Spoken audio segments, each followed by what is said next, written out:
मित्रांनो, मंगळवारच्या दिवशी शांतपणे घराच्या या ठिकाणी 5 काळ्या मिरीच्या दाण्यांना फेकून द्या. हनुमान महाराजांच्या आशीर्वादाने तुमच्या जीवनात फक्त धनाची वर्षा होणार नाही, तर तुम्ही धनवान बनाल. या दिवशी मोठा दिव्य, दुर्मिळ, महाशुभ संयोग बनतो आहे. त्यामुळे या दिवशी उपाय केल्यास तुम्ही कोट्याधीश बनाल. तुमचे घर आनंदांनी भरून जाईल. तुमची प्रत्येक मनोकामना पूर्ण होईल. अचानक बँक बॅलन्स वाढू लागेल. करिअर आणि व्यवसायात दिवस रात्र प्रगती कराल. इतके पैसे येतील की ते हाताळता येणार नाहीत. तर मित्रांनो, हा उपाय कसा करावा, केव्हा करावा, कुठे करावा आणि उपाय करताना कोणत्या गोष्टींची काळजी घ्यावी, याची सर्व माहिती आम्ही तुम्हाला या व्हिडिओमध्ये देऊ. तर चला मित्रांनो, व्हिडिओमध्ये पुढे जाऊ. पहा, हा दिवस इतका खास असतो, इतका महत्त्वपूर्ण असतो. असे पाहिले आहे की कधी कधी मोठे मोठे पूजापाठ, अनुष्ठान केल्याने जी मनोकामना पूर्ण होत नाही, जी एका छोट्या उपायानेच पूर्ण होते. अनेकांनी हा उपाय केला आहे आणि त्यांना याचे फळही मिळाले आहे. जर तुम्हीही हा उपाय चांगल्या प्रकारे समजून घ्या, ऐका आणि मग करा, तुम्हाला या उपायाचे फळ नक्कीच मिळेल. हा उपाय केल्याने तुमच्या घरात कोणतेही दुःख किंवा समस्या असली, त्याचे कारण तुम्हाला माहीत नसले तरी चालेल. मित्रांनो, ही समस्या कोणत्याही कारणामुळे होऊ शकते, जसे की पितृदोष असू शकतो किंवा कोणताही मंगळ दोष असू शकतो आणि इतरही अनेक दोष असू शकतात. काहीही असले तरी तुम्हाला या उपायासाठी तुमच्या दोषाचे कारण शोधण्याची गरज नाही. मित्रांनो, मंगळवार दिवशी हा 5 काळ्या मिरीच्या दाण्यांचा उपाय करावा. मित्रांनो, आता आपण या उपायाच्या वेळेबद्दल समजून घेऊ. तर सर्वात पहिली गोष्ट मित्रांनो, आपण समजून घेऊया की हा 5 काळ्या मिरीच्या दाण्यांचा उपाय कोणासाठी आहे. पहा, येथे थेट एकच गोष्ट आहे की हा 5 काळ्या मिरीच्या दाण्यांचा उपाय तुमच्या मनोकामना पूर्ण करण्यासाठी केला जात आहे. हा उपाय तुमच्या जीवनातील दुःख आणि त्रास दूर करण्यासाठी केला जातो आहे. किंवा तुमचे काही मोठे कार्य असेल जे होत नाही, तर तुम्ही त्यासाठी हा उपाय तुम्ही करू शकता. तर थेट एकच गोष्ट आहे की तुम्ही तुमच्या कोणत्याही प्रकारच्या मनोकामनेसाठी या उपायाला करू शकता. हा उपाय तो व्यक्ती करू शकतो ज्याला त्याची कोणतीही मनोकामना भगवान गणेशाकडून पूर्ण करायची असेल.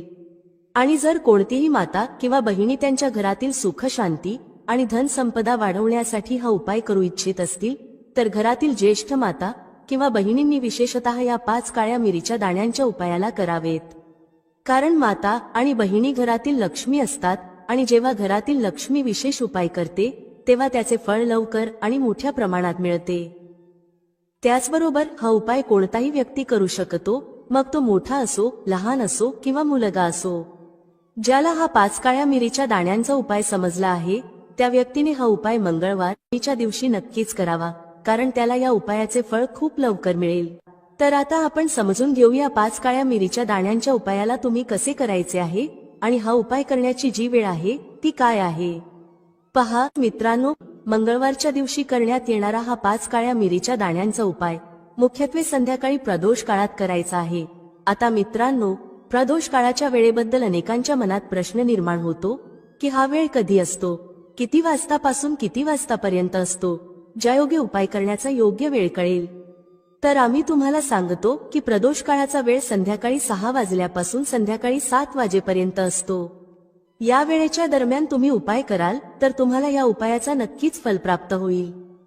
तर संध्याकाळी 6 वाजल्यापासून संध्याकाळी 7 वाजेच्या दरम्यान तुम्ही हा 5 काळ्या मिरीच्या दाण्यांचा उपाय करू शकता. आता इथे बरेच लोक नक्कीच हा प्रश्न विचारतील की आम्ही नोकरीला जातो, आम्ही ड्युटीवर जातो आणि परत यायला उशीर होतो, तर अशा परिस्थितीत आम्ही काय करावे. तर पहा, त्या लोकांनीही टेन्शन घेण्याची गरज नाही. जर तुम्ही हा उपाय संध्याकाळच्या वेळी प्रदोष काळात करत असाल आणि परत यायला उशीर होत असेल, जसे की तुम्ही 7 वाजेपर्यंत पोहोचत नाही, तर मित्रांनो, तुम्ही 7 किंवा रात्री 8 वाजेपर्यंतही हा उपाय केलात तरी चालेल. आणि जर त्याहीपेक्षा थोडा उशीर झाला तरी तुम्ही हा उपाय करू शकता. कारण मित्रांनो, मंगळवारचा दिवस आहे, हा दिवस खूपच कमी येतो. म्हणूनच जेव्हा कधी संधी मिळेल हा उपाय नक्कीच करून घ्या. कोणताही उपाय असो, तुम्ही कधीही करू शकता, फक्त प्रयत्न करा की वेळेच्या आतच करा. परंतु जर कोणत्या कारणामुळे वेळेवर न करू शकला तरी थोडा उशीर करूनही तुम्हाला उपायाचे फळ मिळेल. कारण मित्रांनो, तुम्हाला फक्त आणि फक्त हा 5 काळ्या मिरीच्या दाण्यांचा उपाय करायचा आहे. यामुळे तुमच्या जीवनात जर धन वैभवाची समस्या चालू असेल, जर तुम्ही पैशासाठी खूप जास्त चिंताग्रस्त असाल, आर्थिक तंगी चालू असेल, अनेक वेळा प्रयत्न आणि मेहनत करूनही यश मिळत नसेल तर हा उपाय नक्कीच करा. जर तुम्ही व्यापारात अपयशी ठरत असाल, नोकरी मिळवण्याच्या प्रयत्नात अपयशी ठरत असाल किंवा कोणत्याही कार्यात जर अपयशी ठरत असाल किंवा धनाची हानी होत असेल तर हा छोटासा उपाय नक्की करावा. तर चला या विशेष उपायाबद्दल जाणून घेऊया. पण त्याआधी एक विनंती, जर तुम्ही चॅनेलवर नवीन असाल तर कृपया चॅनेल नक्कीच सबस्क्राईब करा. आजचा हा व्हिडिओ खूपच खास असणार आहे, कारण मंगळवारी करण्यास सांगितलेले 3 विशेष उपाय आज तुम्हाला या व्हिडिओमध्ये सांगितले जातील. हा उपाय तुम्ही तुमच्या समस्येनुसार करू शकता. या उपायांमध्ये धन प्राप्तीचे उपाय, मनोकामना पूर्तीचे उपाय आणि जीवनातील सर्व प्रकारच्या समस्यांना दूर करण्याचे उपाय सांगितले जातील. चला जाणून घेऊया सर्वात पहिला उपाय. या उपायासाठी तुम्हाला सर्वात आधी 5 काळ्या मिरीच्या दाण्यांची गरज लागेल. आता 5 काळ्या मिरीचे दाणे मंगळवारी रात्री झोपण्याआधी शांतपणे या ठिकाणी फेकून द्या. हे 5 काळ्या मिरीचे दाणे तुम्हाला जीवनातील प्रत्येक कष्टातून मुक्त करतील. भगवान शनिदेवजींच्या आशीर्वादाने संपूर्ण जीवनात धनाची वर्षा होत राहील आणि मित्रांनो, मोठ्या मोठ्या शत्रूंपासूनही तुम्हाला सुटका मिळेल.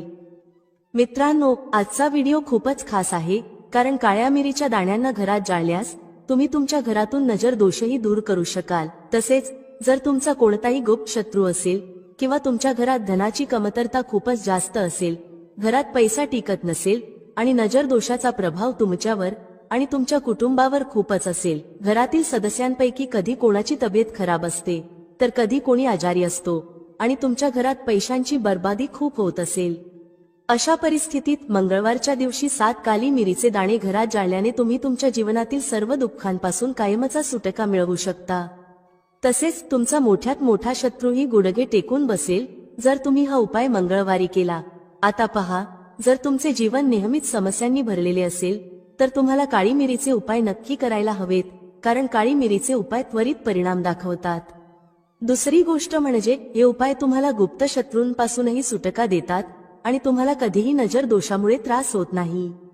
तर चला आधी समजून घेऊया की काळ्या मिरीचे 7 दाणे तुम्हाला तुमच्या घरात कुठे जाळायचे आहेत आणि या लहानशा उपायाने तुम्ही तुमच्या जीवनातील मोठ्यात मोठ्या शत्रूपासून कसा सुटका मिळवू शकता. तुमचे गुप्त शत्रूही काहीही वाईट करू शकणार नाहीत. बरेच लोक हे जाणतात की जेव्हा एखाद्या व्यक्तीला नजर लागते तेव्हा त्याच्या पैशावर आणि घरातील सुख शांतीवरही नजरचा परिणाम होऊ शकतो. आता आपल्या घरातून सर्वात आधी तुम्हाला नजरदोष दूर करायचा आहे. जसे नजरदोष दूर कराल, तुमच्या गुप्त शत्रूंच्या नजरेचा जो परिणाम होतो तो त्वरित संपून जाईल आणि मग तुम्हाला तुमच्या जीवनातील कष्टांपासूनही सुटका मिळेल. आता तुम्हाला काय करायचे आहे? येथे 4 काळ्या मिरीचे दाणे घ्यायचे आहेत. ध्यानात ठेवा, एकही दाणा तुटलेला नसावा. त्याच्यासोबत एक कपुराचा तुकडा घ्यावा. आता हे 4 काळ्या मिरीचे दाणे तुम्हाला तुमच्या घरातील कोणत्याही कोपऱ्यात ठेवून जाळायचे आहेत. जसे तुमच्या घरात एक खोली आहे तर कोणतीही खोली निवडा. त्या खोलीच्या एका कोपऱ्यात हे 4 काळ्या मिरीचे दाणे कपुरासह जाळा आणि जाळल्यावर त्याची राख घराबाहेर फेकून द्या. पहा, जसेच तुम्ही काळ्या मिरीचे दाणे कपुरासोबत जाळता, तुमच्या जीवनात एक चमत्कार होईल. तुम्हाला दिसेल की तुमच्या घरात जे अचानक दुःख येत होते, धनाच्या बाबतीत तुम्ही त्रस्त होता, घरात पैसा येत नव्हता किंवा घरात आजार वाढत होते किंवा असा एखादा व्यक्ती होता जो नेहमीच आजारी राहत होता, चिडचिड्या स्वभावाचा होता आणि नेहमी क्लेशात राहत होता, हे सर्व तुमच्या घरातून दूर होईल. जर कोणाला नजर दोष लागला असेल तर तोही दूर होईल. दुसरी गोष्ट, तुमचे गुप्त शत्रूही तुमचे काहीही बिघडवू शकणार नाहीत जेव्हा तुम्ही कपुरासोबत 7 काळ्या मिरीचे दाणे घरात जाळता. पहा, काळ्या रंगाच्या वस्तू शनिदेवाशी संबंधित असतात. काळ्या मिरीचे जेवढे उपाय असतात ते त्वरित परिणाम दाखवतात आणि लवकर यशस्वी होतात. याशिवाय तुमच्या घरात कधीही नकारात्मक ऊर्जा थांबत नाही जेव्हा तुम्ही काळ्या मिरीला घरात जाळता. हा उपाय करा आणि मग बघा की तुमचा मोठ्यात मोठा गुप्त शत्रूही गुडघे टेकून बसेल. हा उपाय करताच त्यांची कितीही वाईट नजर असली तरी त्याचा तुमच्यावर, तुमच्या घरावर आणि तुमच्या धनावर काहीही परिणाम होणार नाही, कारण येथे तुम्हाला थेट शनी देवाचा आशीर्वाद मिळेल. तर हा पहिला उपाय आहे. आता दुसऱ्या उपायाबद्दल बोलूया, जो मंगळवारी करायचा आहे आणि तोही काळ्या मिरीचाच आहे. हा उपाय विशेषतः त्या लोकांसाठी आहे जे म्हणतात की आमच्या घरात नेहमी दुःख असते, पैसा येत नाही, आजार येत आहेत आणि धनाच्या बाबतीत नेहमीच समस्या असते. तर जे लोक म्हणतात की जीवनात दुःख आहे त्यांनी हा दुसरा उपाय करावा. जर तुमच्या जीवनात दुःख खूपच वाढले असेल, कष्ट खूपच वाढले असेल आणि धन तुमच्याकडे टिकत नाही, तर मंगळवारी हा काळ्या मिरीचा दुसरा उपाय करा. करायचे काय आहे? 5 काळ्या मिरीचे दाणे घ्यायचे आहेत. तुमच्या घरात जो व्यक्ती खूपच त्रस्त असतो तोच हा उपाय करेल हे पाहण्याचा प्रयत्न करा, तर अधिक उत्तम आहे. जर तो करू शकत नसेल तर तुम्हीही त्याच्या जागी हा उपाय करू शकता. काय करायचे आहे? ज्या व्यक्तीकडे पैसा टिकत नाही किंवा जो आजारी आहे त्याच्यावरून 5 काळ्या मिरीचे दाणे 7 वेळा उतरवायचे आहेत. पण उतरवणे घड्याळाच्या दिशेने नाही, तर उलट दिशेने एंटी क्लॉकवाईज करायचे आहे. 7 वेळा एंटी क्लॉकवाईज उतरवा आणि मग या 5 काळ्या मिरीचे दाणे घेऊन एखाद्या चौरस्त्यावर जा. चौरस्ता म्हणजे ते ठिकाण जिथे 4 दिशा असतात. तिथे 4 दिशांमध्ये एक एक काळ्या मिरीचे दाणे फेकून द्या आणि 5वा दाणा आकाशाच्या दिशेने पाहून हवेत उडवून द्या. हे सर्व केल्यानंतर तुम्ही तुमच्या घराकडे परत जा. कोणाशीही वाटेत बोलू नका आणि मागे वळूनही पाहू नका. प्रयत्न करा की हा उपाय संध्याकाळच्या वेळी कराल, जेव्हा आसपास कमी लोक असतील. दुसरी गोष्ट, या उपायाबद्दल कोणालाही सांगू नका, कारण असे उपाय गुप्त ठेवले जावे लागतात, तेव्हाच हे आपला परिणाम दाखवतात. तुमच्या घरातील एखाद्या दोघांना माहीत आहे तर ठीक आहे, पण बाहेरच्या कोणालाही काहीही सांगू नका. आता चला आपल्या तिसऱ्या उपायाबद्दल बोलूया. हा तिसरा उपायही मंगळवारचा आहे आणि शनिदेवाशी संबंधित आहे. शनिदेव न्यायाचे देवता आहेत आणि कर्मफलदाता आहेत. व्यक्तीला त्याच्या कर्मांच्या आधारावर फल देण्याचे कार्य शनिदेवाचे आहे. जर कोणी चांगले कर्म करत असेल तर त्याला सुख मिळते, पण जर चूक होत असेल तर जीवनात दुःख आणि कष्टही येतात. जेव्हा शनीची 7.5 शनी धया किंवा कोणतीही महादशा एखाद्याच्या कुंडलीत असते, तेव्हा अनेकदा धनाची कमतरता, घरात भांडण तंटे आणि सुख शांतीची कमतरता जाणवते. जर तुमच्या घरात अचानक धनाची कमतरता येत असेल, भांडणं होत असतील आणि तुम्ही पैशासाठी त्रस्त आहात, शनिदेवाचा त्रास तुम्हाला त्रास होत असेल, त्यामुळे आता तुम्हाला शनिदेवाला प्रसन्न करायचे आहे. कसे करणार? 1 काळ्या रंगाचा कपडा घ्या, त्यात 11 काळ्या मिरीचे दाणे ठेवा आणि 1 रुपया ठेवा. याची एक छोटीशी पोटली बनवा आणि शनिदेवाच्या मंदिरात जा. मंदिराच्या बाहेर कोणत्याही गरजू व्यक्तीला ही पोटली द्या आणि शनिदेवाचा ध्यान करून आपल्या घरी परत या. हा उपाय 5 मंगळवारी करा. मग बघा की जीवनात असा चमत्कार होईल की तुम्हाला स्वतःवर विश्वास बसणार नाही. तुमच्या घरातील कोणालाही विश्वास बसणार नाही की तुमच्या जीवनातील सर्व समस्या कशा दूर होत आहेत. जेव्हा तुम्हाला वाटेल की जीवनात कोणताही मार्ग शिल्लक नाही, तर एकदा शनिदेवावर विश्वास ठेवा आणि हा उपाय करा. याचा चमत्कार तुम्हाला स्वतःच्या जीवनात दिसेल. हे 101 नाही तर 501% सत्य आहे. फक्त संपूर्ण श्रद्धेने उपाय करा आणि ज्याने या वर्षात शनिदेवाला प्रसन्न केले त्याचे भाग्य असे चमकेल की 7 पिढ्या सुख भोगतील. आता दीपक लावण्याचे नियम समजून घेऊया. जर आपण संध्याकाळी दीपक लावतो तर स्नान करणे आवश्यक आहे का? म्हणजे संध्याकाळची पूजा स्नान न करता केली जाऊ शकते का? आणि संध्याकाळी घरात किती दीपक लावायला हवेत? दीपक लावण्याचे मंत्र काय आहे? घरातील समस्यांना दूर करण्यासाठी आणि कोणत्याही विशेष मनोकामना पूर्ण करण्यासाठी दीपक कसा प्रज्वलित करावा, तर आता ही माहिती पूर्णपणे संध्या बंधनावर आधारित आहे. संध्याकाळच्या वेळी जो संध्या बंधन करतात, पूजा अर्चना करतात, दीप प्रज्वलित करतात, तो कसा करायचा आहे, कोणत्या नियमांचे पालन करायचे आहे, यावर आधारित आहे. जर तुम्हाला आजचा व्हिडिओ चांगला वाटला तर लाईक नक्की करा, कारण तुमचे लाईक्स आणि कमेंट्स माझ्यासाठी खूप महत्त्वाचे असतात. हाच एकमेव मार्ग आहे ज्यामुळे मला समजते की तुम्हाला हा व्हिडिओ चांगला वाटला आणि तुमच्यासाठी उपयुक्त आहे. तर व्हिडिओ चांगला वाटला तर लाईक करा आणि कमेंट बॉक्समध्ये जय माता लक्ष्मी लिहा, ज्यामुळे माताजीची कृपा तुमच्यावर आणि तुमच्या कुटुंबावर सदैव राहील आणि तुम्हाला कधीही धनाची कमतरता होणार नाही. प्रिय भक्तांनो, सर्वप्रथम संध्याकाळी दीपक प्रज्वलित करण्यापूर्वी म्हणजे संध्याकाळच्या पूजेपूर्वी स्नान आवश्यक आहे का हे समजून घेऊया. पहा, शास्त्रानुसार पूजेत शुद्धता आवश्यक आहे. जेव्हा आपण सकाळी पूजा करतो तेव्हा स्नान करणे अत्यंत आवश्यक आहे. सकाळी स्नान न करता पूजा करू नये, परंतु संध्याकाळच्या पूजेसाठी तुम्ही हात, पाय आणि चेहरा धुवूनही पूजा करू शकता. पहा, तुम्ही वस्त्र बदलू शकता किंवा फक्त हात पाय धुवून, तोंड धुवून पूजा करू शकता.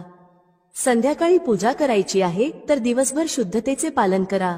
जसे की तुम्ही कधी टॉयलेट किंवा बाथरूम मध्ये जाता तेव्हा शुद्धीकरण करा आणि तोंड धुवा.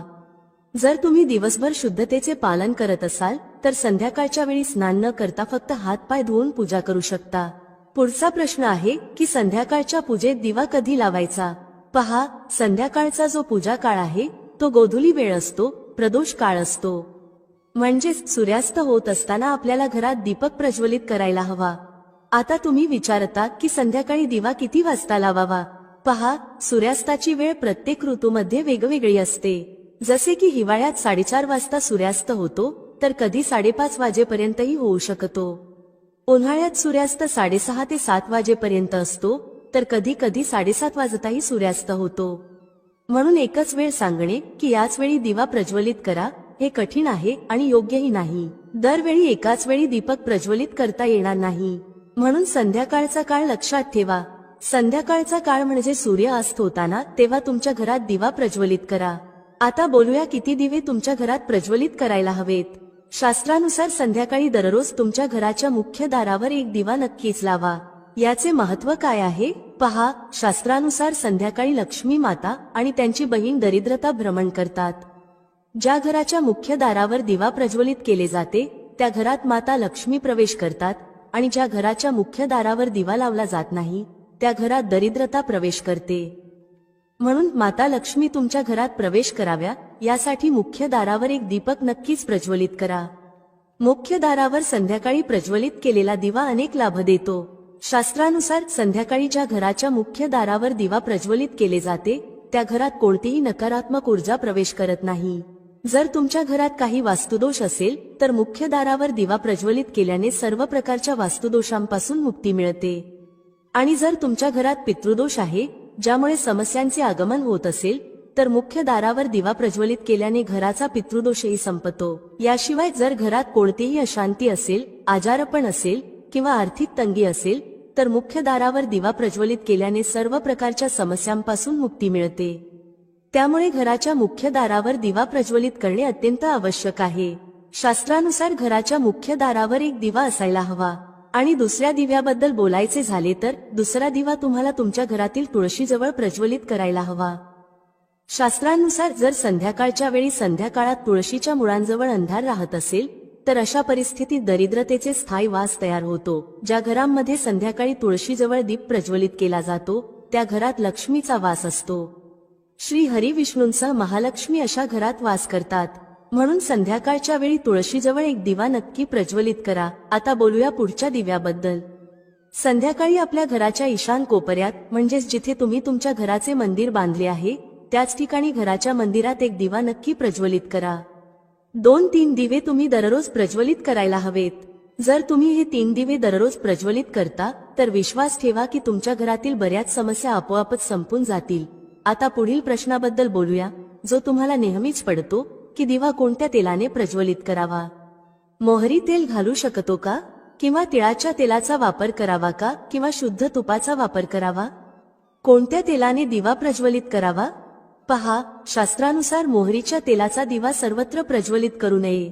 मोहरीचे तेल हे कडवट तेल मानले जाते आणि शनिदेवासाठी हे प्रज्वलित करतात. शनिदेवासाठी जर तुम्ही दीपदान करता शनिवारी तर मोहरीच्या तेलाचा दिवा प्रज्वलित करायला हवा. तुम्ही पिंपळाच्या झाडाजवळही मोहरीच्या तेलाचा दिवा प्रज्वलित करू शकता किंवा भैरव देवासाठीही तेलाचा दिवा लावला जातो. शास्त्रानुसार घरात जो दिवा प्रज्वलित केला जातो किंवा कोणत्याही देवतेसाठी जो दिवा लावला जातो त्यात गायीचे तूपच टाकून प्रज्वलित करावे. जर शुद्ध गायीचे तूप मिळत नसेल तर जे तूप उपलब्ध आहे त्याचा उपयोग करू शकता किंवा तिळाच्या तेलाचा दिवा प्रज्वलित करू शकता. दररोज जो दिवा प्रज्वलित करता मुख्य दाराजवळ असो, तुळशीजवळ असो किंवा ईशान कोपऱ्यात असो, सर्व दिवा तिळाच्या तेलाने किंवा शुद्ध तुपानेच प्रज्वलित करावेत. आणि हो, दिवा ठेवताना एक गोष्ट लक्षात ठेवा, कधीही दिवा थेट जमिनीवर ठेवू नका. दिव्याच्या खाली दररोज थोडेसे तांदूळ किंवा फूल ठेवू शकता. जर तुम्ही दिव्याच्या खाली तांदूळ ठेवत असाल तर ते अखंड असायला पाहिजेत. असे मानले जाते की जर तुटलेल्या तांदळाचा वापर पूजेत केला तर घरात दरिद्रता येते. मित्रांनो, लिंबू आणि मिरची टांगण्याची परंपरा ही आत्ताच नव्हे तर प्राचीन काळापासून चालत आलेली आहे. लिंबू मिरची आपण आपल्या दुकानाच्या समोर का टांगतो किंवा लोक आपल्या घराच्या समोर का टांगतात याबाबत बहुतेक लोकांना माहिती नसते. अनेक लोक असे विचार करतात की घराबाहेर लिंबू मिरची टांगल्याने दृष्ट लागणार नाही. हे काही प्रमाणात खरे असले तरी पूर्ण सत्य नाही. लिंबू मिरची कधी टांगावी, कारण यालाही एक विशिष्ट वेळ, दिवस आणि प्रक्रिया आहे.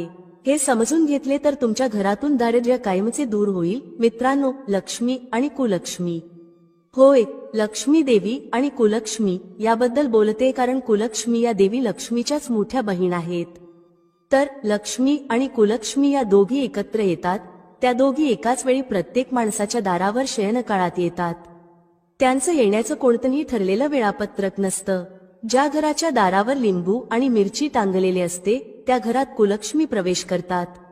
होय, त्या लिंबू आणि मिरची खातात, कारण लिंबू आणि मिरची त्यांचे प्रिय अन्न आहे. मिरची खाल्ल्यानंतर त्या घराच्या दारातून परत जातात, कारण लिंबू मिरची कुलक्ष्मीचं आवडतं अन्न आहे. आणि त्यामुळेच त्यांना थांबवण्याचं हे एक जबरदस्त शक्तिशाली उपाय आहे. ज्या घरात गोड पदार्थ तयार होतो त्या घरात माता लक्ष्मी प्रवेश करतात. प्रत्येक गोष्टीला मर्यादा असते. जसे की लक्ष्मण रेषा, सीतेने ती रेषा ओलांडली म्हणजेच मर्यादा ओलांडली. तर या जगातील प्रत्येक गोष्ट एका मर्यादेत बांधली आहे. तर मित्रांनो, ज्या घरात लिंबू मिरची नसते तिथे कुलक्ष्मी प्रवेश करतात. त्यामुळे आजही असं म्हणतात की घरात एकत्र लिंबू आणि मिरची ठेवू नये. जर तुम्ही फ्रीजमध्ये एकाच टोपलीत लिंबू आणि मिरची ठेवल्या तर तुमच्या घरी दारिद्र्य येतं. दारिद्र्यासोबत दुःख आणि वेदना देखील येतात. दारिद्र्याची अपत्य कोण आहेत? दुःख आणि वेदना. म्हणून आजच्या व्हिडिओमध्ये मी तुम्हाला सविस्तर सांगणार आहे की घराबाहेर लिंबू मिरची का टांगावी आणि त्याचे फायदे काय आहेत. अजूनपर्यंत कमेंट बॉक्समध्ये जय माता लक्ष्मी लिहिलं नसेल तर नक्की लिहा आणि व्हिडिओला लाईक करा. चला आता विस्ताराने जाणून घेऊया की घराबाहेर लिंबू मिरची का टांगावी आणि त्यास अभिमंत्रित कसं करावं, जेणेकरून तुम्हाला याचा पूर्ण लाभ मिळेल. हे देखील जाणून घेणं महत्त्वाचं आहे. तर मित्रांनो, पहिले म्हणजे जर तुम्ही घराच्या बाहेर लिंबू मिरची टांगता तर ते दारिद्र्य म्हणजेच दरिद्रतेपासून वाचवते. ही गोष्ट तुम्हाला दुःख, रोग, व्याधी आणि यातना यांसारख्या त्रासांपासून वाचवते, कारण लिंबू मिरचीमध्ये इतकी ताकद असते की ती साधारण नाही.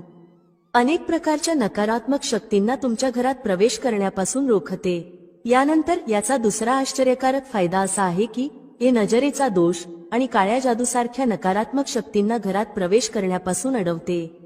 लिंबू मिरची या शक्तींना स्वतःकडे ओढून घेते आणि त्यांचा नाश करते. ही एक साधी कृती असून कमी वेळात प्रभाव देते. त्यामुळे लिंबू मिरची नजरेचा दोष आणि काळ्या जादूला ओढून घेते आणि स्वतःचा नाश करून तुमच्या घराचे रक्षण करते.